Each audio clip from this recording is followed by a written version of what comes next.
Fala galera, o vídeo de hoje é um pouquinho diferente. Eu vou falar sobre o lançamento desse livro aqui, Margens em Disputa, que conta com uma contribuição minha. Eu escrevi um artigo para esse livro e que o artigo ficou muito bom.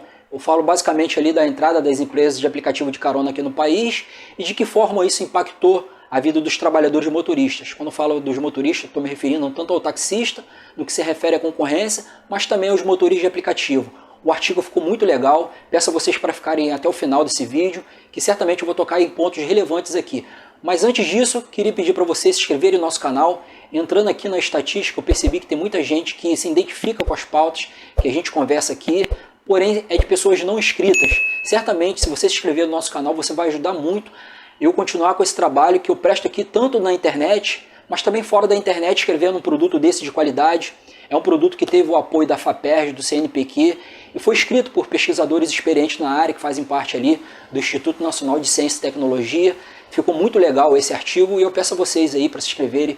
Agora, sem mais enrolação, vamos direto ao assunto. Em primeiro lugar, esse livro aqui ele é interessante porque ele tem uma abordagem multidisciplinar, que você tem aqui artigos que foram escritos tanto por advogados, sociólogos, antropólogos e economistas. Isso dá um peso muito grande porque são várias leituras sobre o mercado de trabalho por pessoas diferentes que fazem pesquisa. Além do mais, esse livro está muito bonito, ele foi confeccionado em capa dura. Ele veio pela editora Autografia, que é uma editora que já tem tradição em publicar livros acadêmicos.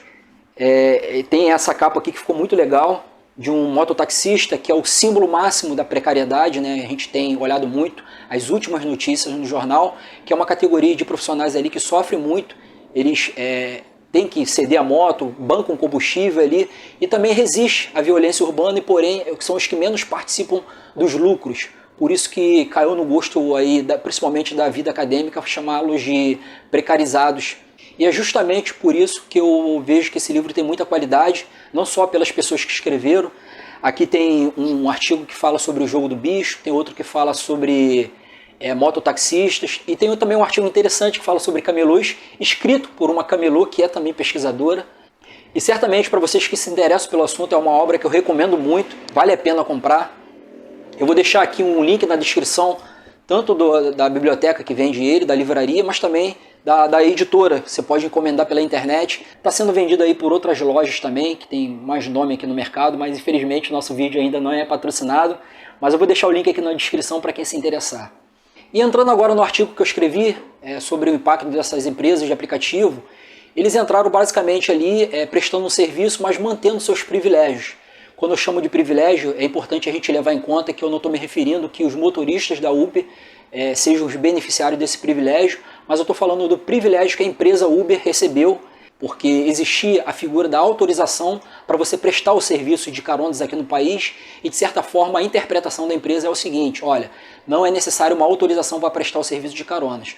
Sendo que as empresas de aplicativo não sofrem nenhum tipo de responsabilização, como ocorre com os seus motoristas. Isso me fez nomear esse artigo como a mobilidade de conflito, disputas conceituais e normalização do privilégio no caso do Uber e o táxi. E a pergunta natural que vocês poderiam colocar é: o que eu considero privilégio?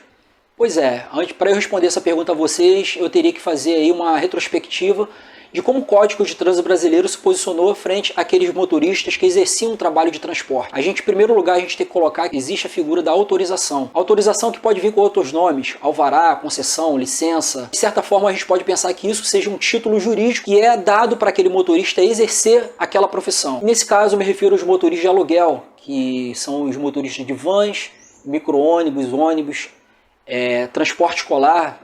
Você não pode colocar qualquer pessoa para transportar criança. Isso exige um preparo muito maior, e principalmente os taxistas. E a reboque disso, existe uma legislação específica que enquadra esses profissionais, criando mais rigor para se exercer a profissão, como se dá no artigo 302 do Código de Trânsito Brasileiro. Eu vou colocar aqui na descrição a fonte de um taxista que cometeu um crime de trânsito, e a pena dele foi aumentada, tendo em vista que ele é um taxista e ele teve que pagar mais por isso, porque exigia-se desse profissional uma atenção maior. Mas também, para essas categorias de trabalhadores, existem aquelas vistorias anuais com cobranças de taxas e multas se não houver nenhum tipo de aferição dos equipamentos básicos desse veículo. E é a partir dessa orientação que o Estado brasileiro ele condiciona essa categoria de profissionais. Ele cria uma regulamentação específica para esses profissionais. Por outro lado, ele controla o acesso desses profissionais ao mercado. E a empresa Uber ela aparece nesse momento, porque ela passa a prestar o serviço como um fato forçado, consumando aquele serviço dela, abrindo seus aplicativos para motoristas que não possuíam esse título jurídico. Isso faz com que ela consiga enxugar a burocracia dela, essa burocracia mais enxuta, se refletia num critério de precificação de serviço, e isso fazia com que a Uber ela conseguisse ter apoio ali, tanto do segmento de passageiros, que conseguia um serviço de transporte com um preço mais em conta, mas também dos seus motoristas que não precisavam desse título jurídico para prestar o serviço. E também, o que é importante falar, a empresa Uber conseguiu apoio até mesmo dos agentes reguladores, como nesse vídeo aqui que eu vou colocar para vocês. Foi bem-vindo o sistema de aplicativos. E embora não se tenha no cenário nacional a regulação recomendável, sob a minha ótica, é um sistema hoje mais seguro do que o sistema regulamentado, que é o de táxi. Só que esse cenário de apoio institucional, apoio dos motoristas, da população que usasse serviço, ele mudou bastante ali em 2018, porque em 2018 foi aprovada uma lei chamada Lei dos Aplicativos, que é a Lei 13.640. E é bastante importante a gente mencionar esse período, porque você ali começa a separar os cenários entre o período anterior a 2018 e o período posterior da aprovação dessa lei 13.640. Porque na medida em que a Uber ela tem a sua existência jurídica reconhecida pelos tribunais, ela não precisa mais do apoio dos seus motoristas. E a primeira ação que ela tomou foi tirar o suporte jurídico dos seus motoristas, das vezes que os seus motoristas ali sofreram alguma punição, que é dado pela alguma autarquia aí do trânsito estadual, do DETRO, do DETRAN, da própria Polícia Militar e da Guarda Civil Metropolitana. Essa foi uma ação concreta que foi tomada após a aprovação dessa lei. E posteriormente houve também os aumentos sucessivos ali da taxa de repasse para o motorista se manter cadastrado na plataforma. E isso repercutiu muito, principalmente do usuário da Uber. Quem não lembra aqui que a Uber, quando entrou aqui no mercado brasileiro, tinha toda uma questão da estética da Uber. Tinha motorista que trabalhava engravatado, de terno, blazer. A Uber, os próprios motoristas distribuíam para os seus passageiros água, bala, gomas de mascar. E isso foi mudando aos poucos. E também ali, pós 2018, coincidiu com os grandes movimentos de reivindicação dos motoristas da Uber, porque eles estavam se sentindo ali traídos pela empresa, porque quando a empresa Uber precisou de apoio dos seus motoristas, os motoristas fizeram manifestação, fizeram uma série de protestos ali, reivindicando o seu direito ao trabalho, e depois que a Uber conseguiu a sua existência jurídica, a Uber desprezou esses trabalhadores. Fato esse que foi sentido não só pelos motoristas, que passaram a ser desprezados pela empresa, mas também dos passageiros que sentiram o aumento no serviço ali sendo aumentado gradualmente. Mas isso não só ficou no segmento do carona remunerada, mas se refletiu em outras categorias de classe. Você tem as empregadas domésticas que são contratadas pelos aplicativos, você tem as grandes redes de hotelaria, profissões liberais, pessoas que trabalham no ramo da limpeza.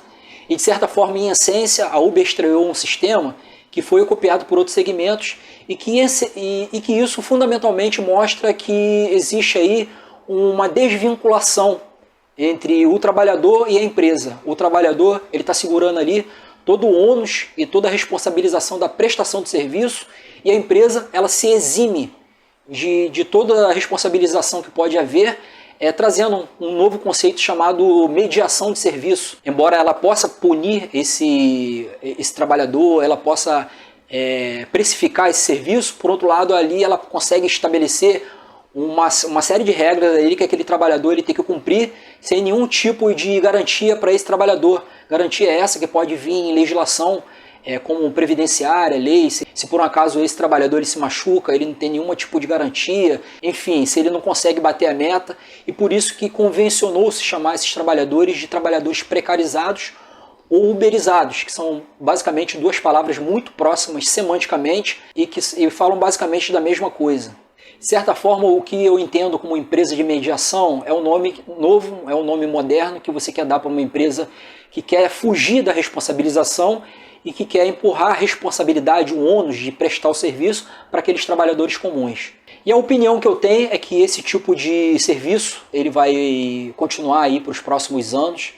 Esse artigo que eu escrevi para esse livro ele é muito pequeno, ele tem apenas 25 páginas e não deu para falar sobre todos os outros aspectos que envolvem o trabalho desses profissionais do trânsito. E eu posso citar um exemplo aqui que eu mencionei em outros artigos, mas não aqui nesse livro. Eu me refiro, por exemplo, da obrigação dessas empresas que trabalham com grande quantidade de trabalhadores de fornecer dados para as prefeituras, para o Estado, porque esses dados são importantes na medida ali que você consegue contabilizar o número de carros que circulam pela cidade e conseguir estabelecer uma política de mobilidade urbana um pouco mais eficiente, além da própria necessidade de você ter em conta ali o perfil desses trabalhadores que estão prestando serviço na hora que esse trabalhador ele for chamado para prestar algum esclarecimento por um mau serviço ou por algum tipo de crime que for ocorrer ali no trânsito. É importante esse tipo de dado, que esse dado ele esteja à disposição da prefeitura. Porém, esse é um assunto que eu não pude trabalhar, até mesmo pela quantidade de espaço aqui nesse artigo. E também esses dados, eles são importantes porque ele tem uma finalidade de você contabilizar a empresa, né? De você fazer um trabalho contábil na medida que você consegue visualizar as empresas que estão sonegando imposto entre aquelas empresas que realmente estão contribuindo de uma maneira honesta com os impostos dela.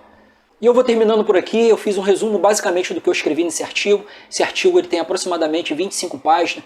Não deu para escrever muita coisa nesse artigo, tem um limite para isso. Ele ficou muito legal, eu tentei ali compactar bastante informação para que você tenha um panorama ali geral do que aconteceu e do que pode acontecer ainda nesse mercado. Convido a vocês aí, principalmente, não só a ler o artigo, mas também a fazer a crítica aqui ao nosso trabalho, ao canal. Podem ficar à vontade. Agradeço a vocês que puderam ficar até o final. Mais uma vez, peço a vocês para se inscreverem no nosso canal aqui, que isso vai ajudar bastante a gente a continuar com esse trabalho. Mais uma vez, agradeço bastante e um grande abraço.